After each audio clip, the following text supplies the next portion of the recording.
नमस्कार दोस्तों, कृत्रिम चैनल में आपका स्वागत। जैसा कि आपको पता होगा कि पिछले 3-4 दिनों से सोशल मीडिया में कुछ ज़्यादा ही हुआ हो रहा है।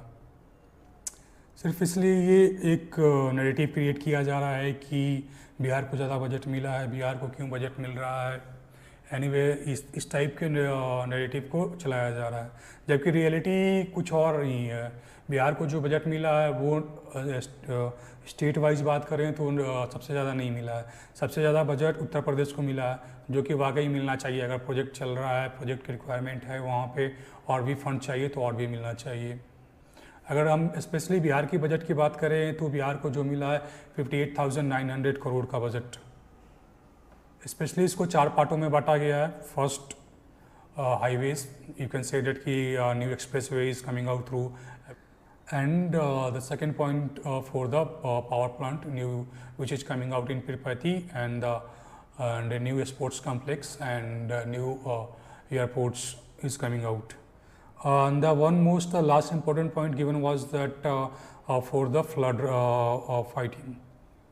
You can also know that कि बिहार सबसे ज़्यादा फ्लड प्रोन एरिया है। बिहार का total area 96,000 square kilometre you can say that की है बिहार के पास, जिसमें से आपको लगभग अप्रॉक्स 73% यानी कि 69,000 square kilometre each year flood में चला जाता है।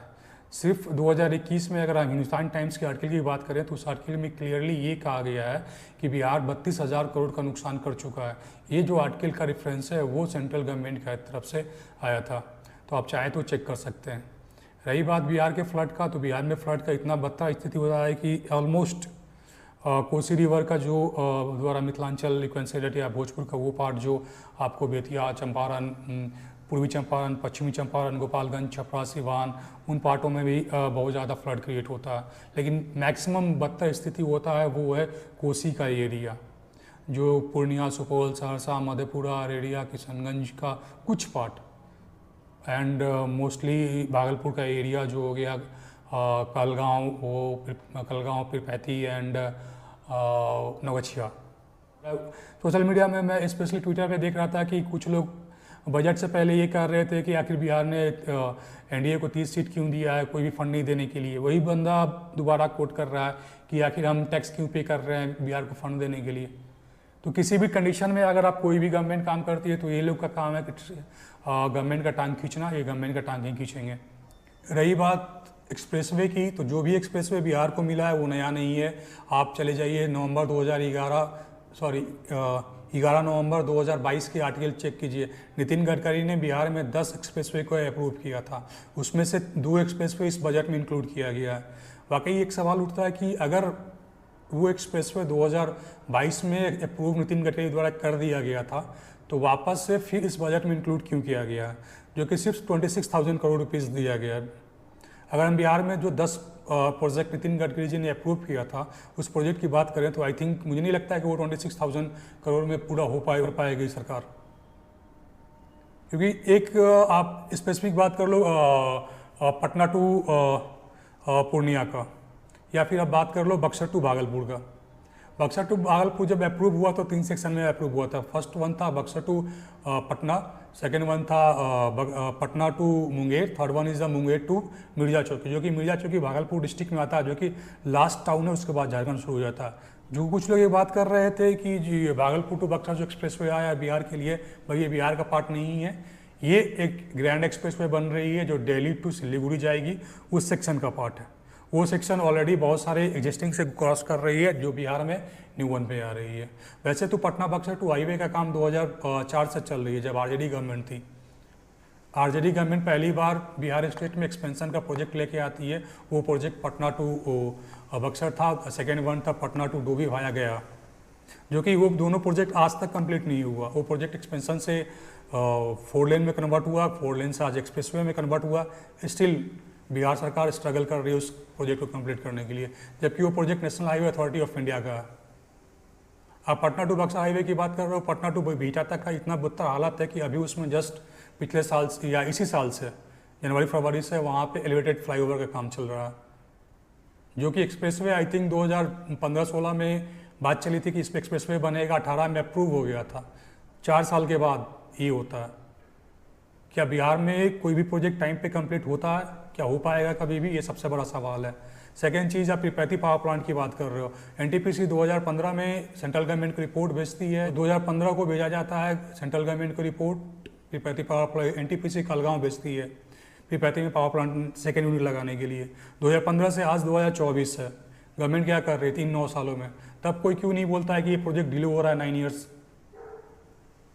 अगर वाकई में लोग इतने अवेयर हैं कि नहीं 9 ईयर तक प्रोजेक्ट डिले नहीं होना चाहिए तो फिर इस पर गवर्नमेंट से कोई सवाल क्यों नहीं पूछता।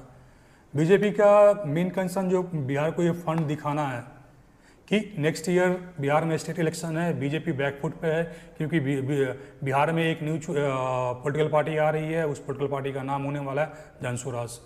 प्रशांत किशोर ऑलरेडी हर मीडिया इंटरव्यू में यही कह रहे हैं कि नेक्स्ट ईयर वो अपनी पार्टी ला रहे हैं और वो पार्टी नेक्स्ट ईयर यानी कि 2025 में बिहार में सरकार बनाने जा रही है। तो वाकई में जनसुराज बिहार में नेक्स्ट ईयर चुनाव लड़ती है तो इसमें से जितने भी पॉलिटिकल पार्टी हैं, जेडीयू, आरजेडी, कांग्रेस, बीजेपी, सबका वोट शेयर का गिरेगा। अब ये चौंकाने वाली बात होगी कि सबसे ज़्यादा नुकसान किसका होगा, क्या वाकई में प्रशांत किशोर सरकार बना पाएंगे या नहीं, ये आने वाले वक्त बतलाएगा।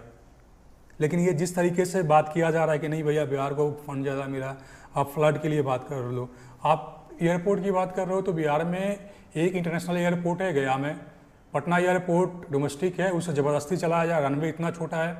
आप कभी भी पटना एयरपोर्ट पर लैंड करते हो तो फ्लाइट लैंड होने से पहले जो टेक ऑफ लैंड करती है, लैंडिंग के वक्त में इतना हार्ड गियर पुश करती है कि कभी ऐसा लगता है कि स्पीड ना कर जाए। वैसा कंडीशन मैं इंडिया में ऑलमोस्ट 20 एयरपोर्ट पर ट्रैवल कर चुका हूँ, उतना बदतर स्थिति कहीं नहीं है, कोई बेसिक फैसिलिटी नहीं है वहाँ पे, जस्ट एक ओल्ड रनवे है और एक ओल्ड इंफ्रास्ट्रक्चर बनी हुई है। कहने के लिए बीटा में जा रहा है, काम चल रहा है, हकीकत ये है कि आज तक बीटा में बाउंड्री वॉल नहीं पूरा हुआ है। तो स्पोर्ट्स में तो आपको पता होगा कि बिहार फिसड्डी है, बिहार में कुछ भी नहीं है, क्योंकि बिहार के पास क्रिकेट का एक भी स्टेडियम नहीं है। जो मोनील है क्रिकेट स्टेडियम है, उसका स्थिति बदतर है। कुछ महीने पहले वहाँ पर रणजी का मैच हुआ था, गंदगी देख करके लोग वहाँ चौंक गए थे। वहाँ पे क्रिकेट एसोसिएशन क्या कर रही है कोई पता नहीं। राजगीर में इंटरनेशनल क्रिकेट स्टेडियम बन रही है जिसका ओपनिंग 2020 में था, वो नहीं हुआ, 2022 किया गया, वो भी नहीं हुआ।